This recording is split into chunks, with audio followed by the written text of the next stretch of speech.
Hello friends, welcome you all. अब से हम जो है एक नई सीरीज स्टार्ट कर रहे हैं जिसमें हम प्रीवियस ईयर क्वेश्चंस को देखेंगे, उनको एनालाइज करेंगे। तो चलिए शुरू करते हैं, उनको सॉल्व करने की कोशिश करेंगे। तो ये जो है जो क्वेश्चंस मैंने जो है यहाँ पर पीडीएफ में डाले हैं, ये सभी के सभी पहले जो एग्ज़ाम्स हुए थे CSR नेट लाइफ साइंस के, उसमें आ चुके हैं। आप यहाँ पर देख भी सकते हो कि उनके आगे उनका जो है ईयर लिखा हुआ है, कौन से सन में वो जो है क्वेश्चंस आए थे। तो इससे आपको जो है काफ़ी हेल्प मिलने वाली है। तो चलिए शुरू करते हैं। सबसे पहले जो क्वेश्चन है देखिए, the fluid mosaic model of plasma membrane given by Singer and Nicolson is applicable to. तो ये बेसिकली जो क्वेश्चन था ये दिसंबर 2007 में आया था। और इसके आप चार ऑप्शंस देख सकते हैं, जैसे कि सबसे पहला ऑप्शन है only prokaryotic membrane, only eukaryotic, और तीसरा बोथ प्रोकैरियोटिक एंड यूकैरियोटिक, और फोर है आपका ओनली टू ऑर्गेनली मेम्ब्रेन्स। तो बेसिकली ये जो फ्लूइड मोज़ेक मॉडल जो सिंगर और निकोलसन ने दिया था, ठीक है, सिंगर और निकोलसन नामक जो वैज्ञानिक थे, दो वैज्ञानिक थे जिन्होंने प्लाज्मा मेम्ब्रेन का फ्लूइड मोज़ेक मॉडल दिया था। और ये जो फ्लूइड मोज़ेक मॉडल था प्लाज्मा मेम्ब्रेन का, ये दोनों के लिए एप्लीकेबल था, चाहे वो प्रोकैरियोटिक सेल हो चाहे फिर वो यूकैरियोटिक सेल हो। जैसे कि आप देख सकते हैं यहाँ पर जो है राइट का निशान लगा है बोथ प्रोकैरियोटिक और यूकैरियोटिक मेम्ब्रेन्स पर मैंने जो है पहले से ही जो सही क्वेश्चन है उस पर राइट का निशान लगा रखे हैं, तो वो जो है आपको पहले से ही दिख जाएगा। ठीक है, तो इसमें आपको कोई भी परेशानी नहीं होगी ढूंढने में।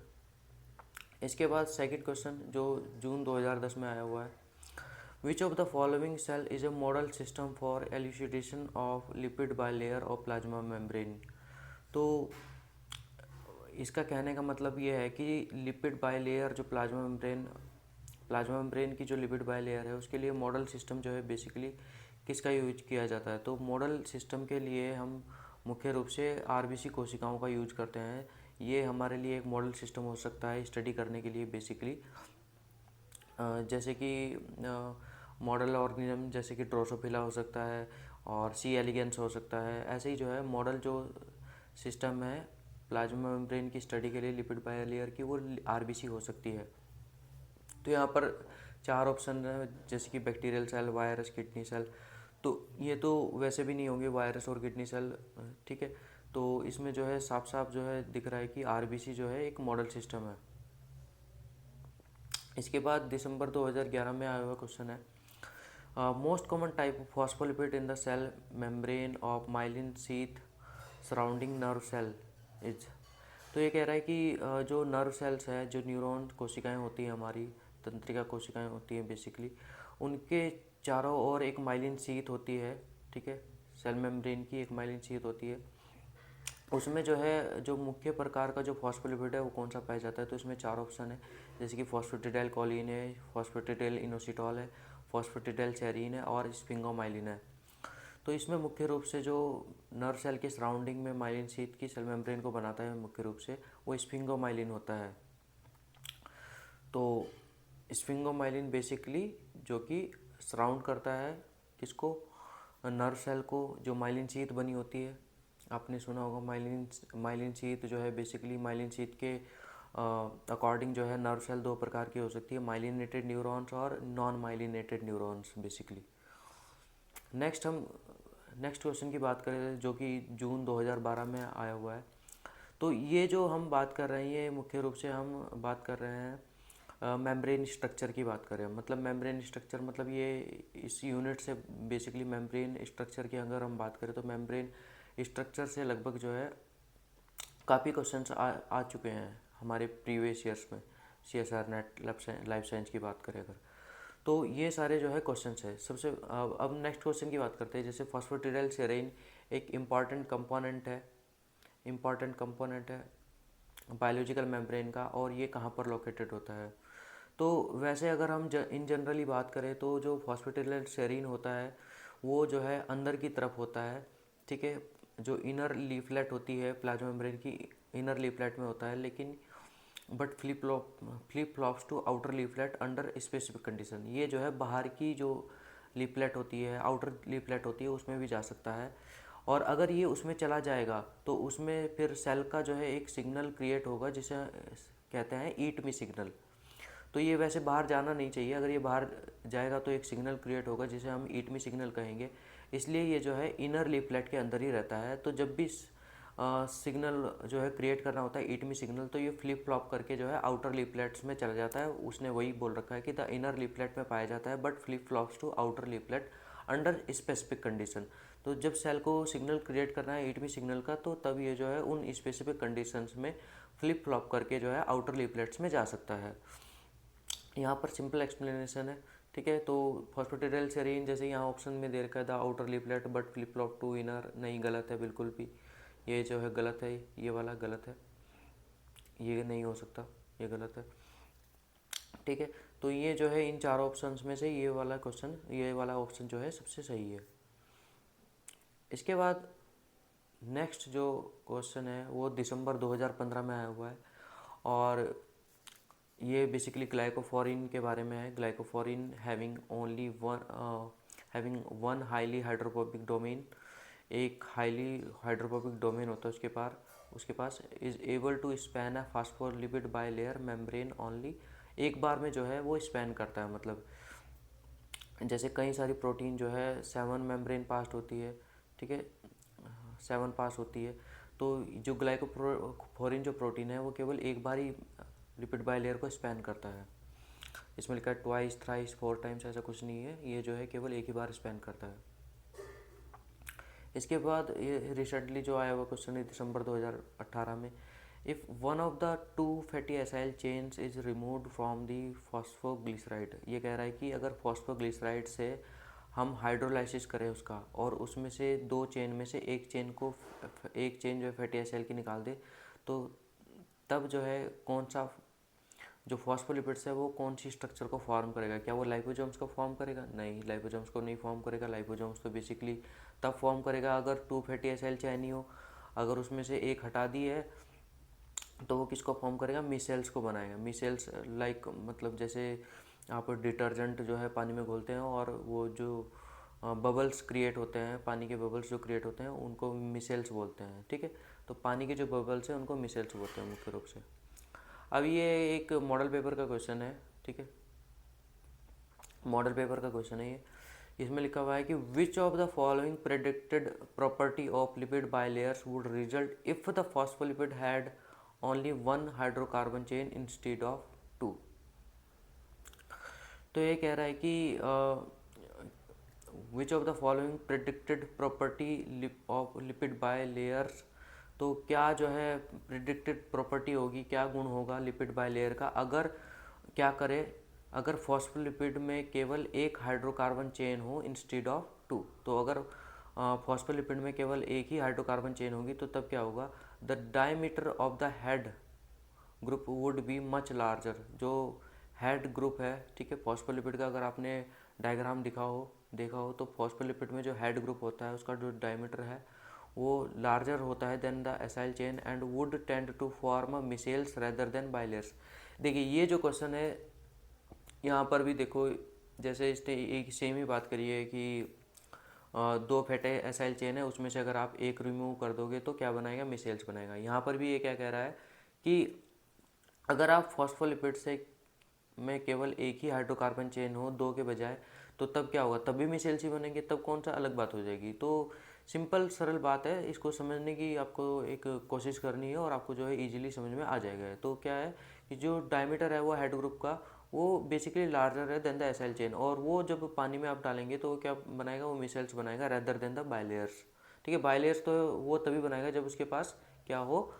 2 फैटी एसाइल चेन हो। तो यहाँ पर जो है इन 4 ऑप्शन को पढ़ने में हम ज़्यादा समय जो है वेस्ट नहीं करेंगे, ठीक है। तो सिंपल सरल बात है, एक तरह से मैं इसलिए आपको जो है डायरेक्ट ऑप्शन सही आंसर जो है बता रहा हूँ ताकि एक तरह से आपकी 1 लाइनर बन जाए, है ना, तो वो जो है आपको इजीली याद रहेगा। अब यहाँ पर क्वेश्चन नंबर 8 है for an unsaturated fatty acids, ठीक है। कुछ स्टेटमेंट्स दिए हैं तो उन स्टेटमेंट्स में से कौन सा स्टेटमेंट आपको सही लगता है उसके बारे में।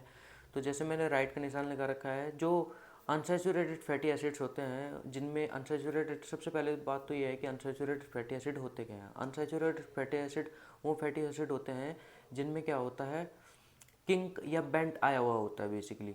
तो क्या होता है कि मेल्टिंग पॉइंट जो है increase by the length of the hydrocarbon tail and decrease by the degree of the unsaturation. ठीक है, तो मेल्टिंग पॉइंट, अगर हम मेल्टिंग पॉइंट की बात करें, ये जो है बात हो रही है किसकी, मेल्टिंग पॉइंट की। मेल्टिंग पॉइंट जो है, अगर आप जो है हाइड्रोकार्बन टेल की लेंथ को बढ़ाएंगे तो वो बढ़ेगा। ठीक है, और अगर आप जो है डिग्री ऑफ अनसेचुरेशन को, ठीक है, बढ़ाएंगे, ठीक है, तो ये क्या होगा, इसका रिलेशनशिप जो है कैसा है, इन्वर्स है। डिग्री ऑफ अनसेचुरेशन को बढ़ाएंगे तो ये क्या होगा, कम होगा। ठीक है, और अगर इसको कम करेंगे तो ये बढ़ेगा। ठीक है, तो ये जो है इन्वर्स रिलेशन है। और ये जो लेंथ है हाइड्रोकार्बन टेल की, इसके साथ इसका डायरेक्ट रिलेशन है। ठीक है, तो ये आपको समझना है, मेल्टिंग पॉइंट का जो डायरेक्ट रिलेशन है वो किसके साथ है, length of the hydrocarbon tail, और इसका इन्वर्स रिलेशन किसके साथ है, डिग्री ऑफ अनसेचुरेशन के साथ। तो ये जो है आपको समझना होगा कि जो मेल्टिंग पॉइंट है, अगर आप जो है हाइड्रोकार्बन टेल की लेंथ को बढ़ाएंगे तो उससे क्या होगा, मेल्टिंग पॉइंट इंक्रीज होगा। और घटेगा कब, अगर आप जो है डिग्री ऑफ अनसेचुरेशन को क्या करेंगे, बढ़ाएंगे। ठीक है, तो ये जो है कुछ खास कंडीशन है जिसमें जो है मेल्टिंग पॉइंट अफेक्ट होता है। नेक्स्ट जो क्वेश्चन है वो दिसंबर 2003 में आया हुआ है। ठीक है, और इसमें क्या है कि change in fluidity of cell membrane is due to, मतलब जो सेल मेम्ब्रेन है उसकी जो फ्लूइड नेचर है वो किसकी वजह से चेंज होता है। तो अगर आप सेचुरेशन लेवल जो है फैटी एसिड्स का वो चेंज करें तो फ्लूइडिटी जो है चेंज हो जाएगी सेल मेम्ब्रेन की। ठीक है, प्रोटीन कन्फर्मेशन से नहीं होता, कोलेस्ट्रॉल एक्यूमुलेशन से थोड़ा बहुत इफेक्ट पड़ सकता है। ठीक है, कोलेस्ट्रॉल एक्यूमुलेशन से फ्लूइडिटी पे इफेक्ट पड़ सकता है, पर जो हमारा सही आंसर होगा वो हमारा सही आंसर होगा change in saturation level of fatty acids. इससे ज़्यादा असर पड़ेगा अगर आप उसके सेचुरेशन लेवल को घटाएंगे या बढ़ाएंगे, तो उस वजह से जो है क्या होगा, फ़र्क पड़ेगा सेल मेम्ब्रेन की फ्लूइडिटी पर। नेक्स्ट जो क्वेश्चन है वो जून 2005 में आया हुआ है। ठीक है, तो इसमें क्या है, plants growing in cold environment generally have, तो जो प्लांट्स हैं जो कोल्ड एनवायरनमेंट में ग्रो करते हैं उनके पास क्या होते हैं, मतलब वो अपनी जो प्लांट्स है बेसिकली जो ठंडे वातावरण में पाए जाते हैं, उनमें सबसे ज़्यादा किस प्रकार के फैटी एसिड्स होते हैं, क्या उनमें सेचुरेटेड फैटी एसिड्स होते हैं या अनसेचुरेटेड फैटी एसिड्स होते हैं। तो इसका सही आंसर है हाई अनसेचुरेटेड फैटी एसिड्स। अब हाई अनसेचुरेटेड फैटी एसिड्स होगा तो उनमें जो है इंट्रैक्शन भी कम होगा, जिस वजह से उनका जो मतलब वो ठंडे एनवायरनमेंट में रहने में कारगर होगा। ठीक है, हाई अनसेचुरेटेड फैटी एसिड्स, मतलब इससे ये जो है जमेगी नहीं। ठीक है, जो मेम्ब्रेन है वो जमेगी नहीं, वो थोड़ा फ्लूइडिटी उसमें बनी रहेगी अगर हाई अनसेचुरेटेड फैटी एसिड्स हो गए। अगर हाई सेचुरेटेड फैटी एसिड्स हो जाते तो क्या होता, प्लाज्मा मेम्ब्रेन की जो फ्लूइडिटी है वो कम हो जाती। तो ठंडे एनवायरनमेंट में वैसी ठंड है, तो हमें क्या चाहिए, जो हमारी प्लाज्मा मेम्ब्रेन है, जो प्लांट की जो प्लाज्मा मेम्ब्रेन है वो बेसिकली कैसी रहनी चाहिए, थोड़ी फ्लूइड नेचर की रहनी चाहिए। उसके लिए क्या करना पड़ेगा, हमें जो इंट्रैक्शन है बिटवीन द फैटी एसिड्स वो कम करने पड़ेंगे, इसलिए हमें हाई अनसेचुरेटेड फैटी एसिड्स जो है ज़्यादा रखने पड़ेंगे वहाँ पर। तो नेचर क्या करती है, जो प्लांट्स ग्रो करते हैं कोल्ड एनवायरनमेंट्स में, उनमें सबसे ज़्यादा क्या होता है, हाई अनसेचुरेटेड फैटी एसिड्स होता है। तो ये 10 क्वेश्चन थे जिनको हमने डिस्कस किया। आई होप आप लोगों को जो है समझ में आया होगा। ठीक है, मैंने आपका ज़्यादा समय जो है वेस्ट नहीं किया बाकी सारे ऑप्शंस को पढ़ने में। ठीक है, और ये आपके लिए एक तरह से वन लाइनर का काम करेगी। और आई होप जितना आप जो है प्रीवियस ईयर क्वेश्चंस को एनालाइज करेंगे, उसको जो है देखेंगे, उसको ऑब्जर्व करेंगे, उससे क्या होगा, आपकी जो प्रिपरेशन है वो जो है चैनलाइज हो जाएगी। ठीक है, तो पिन पॉइंट इन्फॉर्मेशन होती है क्योंकि प्रीवियस ईयर क्वेश्चंस में, और ये एक तरह से आपके जो है आप ये कह सकते हैं कि मतलब आपके लिए बहुत ही अच्छी काम करेगी प्रीवियस ईयर क्वेश्चंस, आपकी प्रिपरेशंस को हेल्प करने में, आपकी जो है आपको बताएगी कि आपकी जो है प्रिपरेशंस कहाँ तक है। तो ये फ़िलहाल तो हमने बात करी किसकी, मेम्ब्रेन स्ट्रक्चर्स में, जो मेम्ब्रेन स्ट्रक्चर के रिलेटेड जो क्वेश्चंस आए हुए थे। अभी और भी क्वेश्चंस हैं हमारे पास, तो उसके लिए आप लोगों को इस सीरीज़ से जो है जुड़ा रहना पड़ेगा। अब से मैं जो है कंटिन्यू जो है इस सीरीज़ को चालू रखूँगा, और कोशिश करूँगा कि जल्दी से जल्दी एक और वीडियो लाऊं जिसमें जो है और प्रीवियस ईयर क्वेश्चंस हो किसी और यूनिट से या इसी यूनिट से।